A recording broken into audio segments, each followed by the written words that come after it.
हरतालिका तीज व्रत सिर्फ सुहागिन महिलाओं ही नहीं बल्कि कुंवारी लड़कियों के लिए भी खास होता है। मीडिया से बात करते हुए विद्युत मनोहत कहती हैं, इस व्रत को करने से पति को लंबी आयु और स्वस्थ जीवन का आशीर्वाद प्राप्त होता है। इस व्रत में महिलाएं प्रदोष काल में शिव पार्वती की विधि विधान से पूजा अर्चना करती हैं। साथ ही इस दौरान हरतालिका तीज की कहानी भी जरूर सुनती हैं, जिसके बिना तीज व्रत पूरा नहीं माना जाता। उन्होंने कहा कि पौराणिक कथा के अनुसार माता पार्वती ने अपने पिछले जन्म में भगवान शिव को पति के रूप में पाने के लिए कठोर तपस्या की थी। उन्होंने हिमालय पर गंगा के तट पर बाल्यावस्था में ही अधोमुखी होकर कठिन तप की। अपनी इस तपस्या के दौरान वे सिर्फ सूखे पत्ते चबाकर ही रहीं, अन्न का बिल्कुल भी सेवन नहीं किया। इसके बाद कई वर्षों तक उन्होंने सिर्फ हवा ही ग्रहण कर अपना जीवन गुजारा। जब उनके पिता ने अपनी बेटी की ऐसी दशा देखी तो वे बहुत दुखी हुए। इसके कुछ समय बाद महर्षि नारद भगवान विष्णु की ओर से पार्वती जी के लिए विवाह प्रस्ताव लेकर आए। इस विवाह प्रस्ताव को पार्वती जी के पिता ने सहर्ष ही स्वीकार कर लिया। जब माता पार्वती को ये बात पता चली तो वह बहुत दुखी हुई और जोर जोर से रोने लगी। जब माता पार्वती की सखी को उनके दुख का कारण पता चला तो वे उन्हें घने वन में लेकर चली गईं और फिर वहीं पार्वती जी एक गुफा में जाकर भगवान शिव की आराधना में लग गईं। कहते हैं कि मां पार्वती के इस तपस्विनी रूप को ही नवरात्रि में शैलपुत्री के नाम से जाना जाने लगा। तब से हम सब महिलाएं बड़े ही हर्षोल्लास से इस पर्व को मनाते हैं। नमस्कार, इस वक्त हम खड़े हैं सागर जिला में, जहां पर तीज का पर्व बड़ी धूमधाम से मनाया जाता है। ऐसे में मैं विद्युत कॉलोनी में हूं, जहां पर यहाँ पे हर वर्ष की तरह इस बार भी बड़े हर्षपूर्वक यहाँ पर तीजा पर्व को लेकर महिलाएं हों चाहे कन्याएं हों यहाँ पर बैठी हों। उनसे बात करते हैं किस प्रकार से वो पर्व को मनाती हैं। सबसे पहले आपको दिवाकर न्यूज़ में स्वागत है। किस प्रकार से आप पर्व को मानती हैं, किस प्रकार से? ये पर्व हम सुहागनों के लिए और कन्याओं के लिए बहुत ही महत्वपूर्ण है, क्योंकि ये माता सती ने, पार्वती जी ने अपने शंकर जी के लिए व्रत रखा था। तो ये हमारे यहाँ बुंदेलखंड में बहुत ज़्यादा मान्यता प्राप्त है व्रत के लिए। ये निर्जला व्रत रहा। इसमें पार्वती जी का और गणेश जी का एक महात्म बताया गया है, क्या वो महात्म है? गणेश जी का महत्व वो तो मुझे जानकारी नहीं है। गणेश जी को पार्वती जी ने एक कोई कसम वगैरह की ऐसा कुछ है, क्या है? पहरेदारी जी बताइए थोड़ा। उन्हें मतलब वचन दिया हुआ था कि मतलब पहरेदारी करने के लिए कहा गया था। कैसे कन्याएं इस पर्व को मनाती हैं? कन्याओं की बात करें तो कन्याएं किस प्रकार से इस पर्व को मनाती हैं? कन्या व्रत रहती है, इसके लिए निर्जला व्रत रहा जाता है, जो एक दिन पहले से स्टार्ट किया जाता है। इस व्रत को रहने के लिए कबरी खाकर रहते हैं, और कन्याएं भी सुहागनों की तरह ही ये व्रत रहती हैं और अपने मनपसंद पति के लिए ये व्रत रखा जाता है। विद्युत मांग हो गया। पार्वती की अगर बात करें तो शिव जी की आराधना किस प्रकार से करते हैं? शिव की आराधना पार्वती माँ ने बालू से शंकर भगवान की प्रतिमा बनाई और उसको निर्जला व्रत करके पूजा पाठ किया और अभिषेक किया।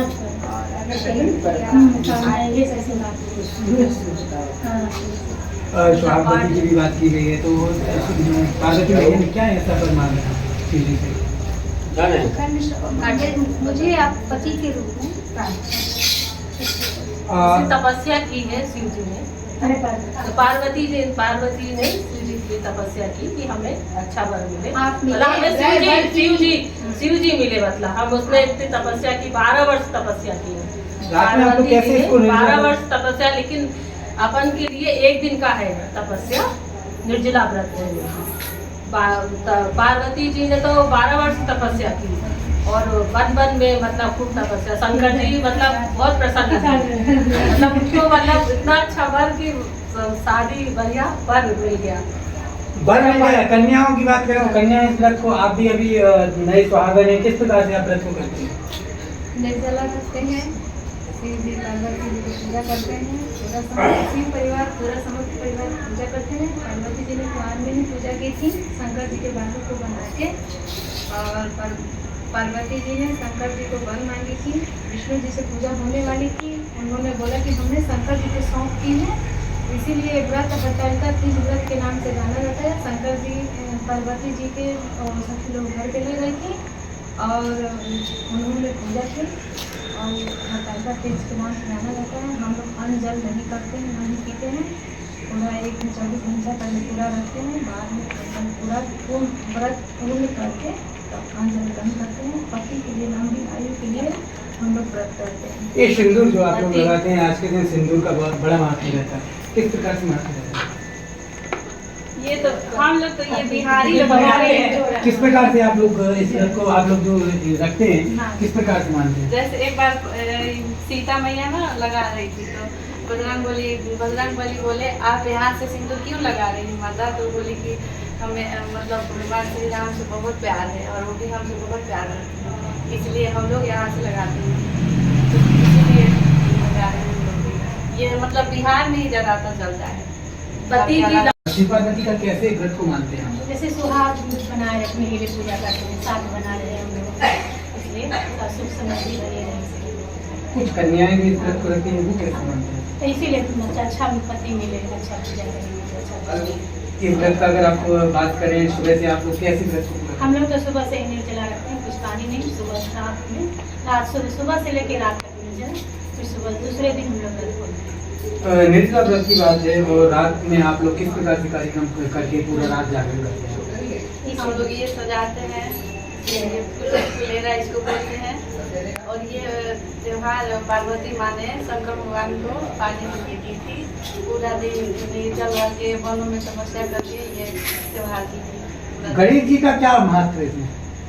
इसमें तो गणेश चतुर्थी आने वाली है, तो इसमें गणेश जी भी साथ साथ आते हैं, सुबह में गणेश जी आते हैं। शिव पार्वती ने कुछ वरदान मांगा था गणेश जी के लिए? ये भी तो ऐसा कुछ है क्या? इस व्रत में नहीं है।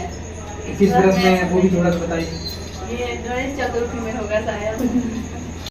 दीदी आज तीजा पर्व है, किस प्रकार से आप लोग पर्व को मनाते हैं? हरितालिका तीज में हम लोग निर्जला व्रत रख के भगवान शिव और माता पार्वती का पूजन करते हैं। रात में रात्रि जागरण करके भजन कीर्तन करते हैं और अन्य प्रोग्राम भी करते हैं, एंजॉय करते हैं अच्छे से और पूजा पाठ करके सुबह। इस पर्व का महत्व क्या है? पार्वती जी का ऐसा क्यों माना जाता है? गणेश पार्वती का कुछ उत्सव वगैरह मनाते हैं लोग, क्या कहना है आप? इसमें पार्वती जी ने शंकर जी के लिए व्रत रखा था, ये उनको पाने के लिए। तो कुमारी कन्याएं, सुहागन स्त्रियां ये व्रत रखती हैं अपनी पति की लंबी उम्र के लिए। कैसा ये व्रत आप लोग कैसे शुरू से सुबह से आप लोग क्या करते हैं? क्या पूजा अर्चना रहती है? एक दिन रात में क्या है, हम लोग बेल की दतौन करके और नहा धो के फिर पूजा करके ककड़ी खा के फिर व्रत रखते हैं। रात से ही व्रत शुरू हो जाता है, फिर दूसरे दिन फिर नहा धो के फिर पूजन करते हैं। पूजन करने के बाद दिन भर निर्जला व्रत रखते हैं। Thank you. जी शुभ नाम क्या है आपका? विद्युत मामा होगी। इस जो आज तीजा पर्व है, इस पर्व को कैसे मनाते हैं और आप लोग कैसे व्रत को पूरा करते हैं? इस व्रत के लिए हम लोग एक दिन पहले से व्रत स्टार्ट करते हैं और रात में ककड़ी खाकर और दातून करके ये व्रत स्टार्ट होता है। निर्जला व्रत रहता है, दिन भर कुछ खाते पीते नहीं है और ना ही सोते हैं। रात में फिर ये व्रत पूजन के साथ जब सुबह 4 बजे समाप्त होता है, उसके पश्चात ही हम लोग पारण करते हैं। इस व्रत में क्या ऐसा महत्व है जो शिव पार्वती का महत्व बताया गया है, वो बताइए थोड़ा सा। शिव पार्वती, माता पार्वती ने ये व्रत को गुफाओं में जाकर मतलब ये व्रत किया था, जिसके कारण इसको हरतालिका तीज के नाम से भी जानते हैं। और ये बहुत ज़्यादा मतलब महत्वपूर्ण है, क्योंकि माता पार्वती तो वैसे भी शक्ति का स्वरूप है। उन्होंने शिव मतलब शक्ति शंकर जी के लिए अपने लिए व्रत किया था। तो शक्ति और शिव की जो मिलन है वो इस व्रत के माध्यम से हमें सामने आती है। बात की जाए अगर इसमें कन्याएं भी व्रत रखती हैं, कन्याएं किस प्रकार से व्रत को रखती हैं? कन्या व्रत जैसे सुहागन रखती हैं उसी प्रकार से स्टार्ट करती हैं इस व्रत को रहने के लिए, और सुहागनों की तरह ही वो ये पूरा व्रत करती हैं। अपने मनचाहे पति के लिए ये व्रत करते हैं और ये व्रत बहुत ही महत्वपूर्ण है हम लोग। ये व्रत आप लोग कब तक रखते हैं? कब इस व्रत का खोलना होता है? ये सुबह 4 बजे जब हम लोग लास्ट आरती करके हवन करके और इनको सिरा देते हैं, उनका मतलब जल में उनको विसर्जित कर देते हैं। उसके पश्चात ही फिर कुछ मीठा खाकर ही इस व्रत का फिर पारण किया जाता है। Thank you.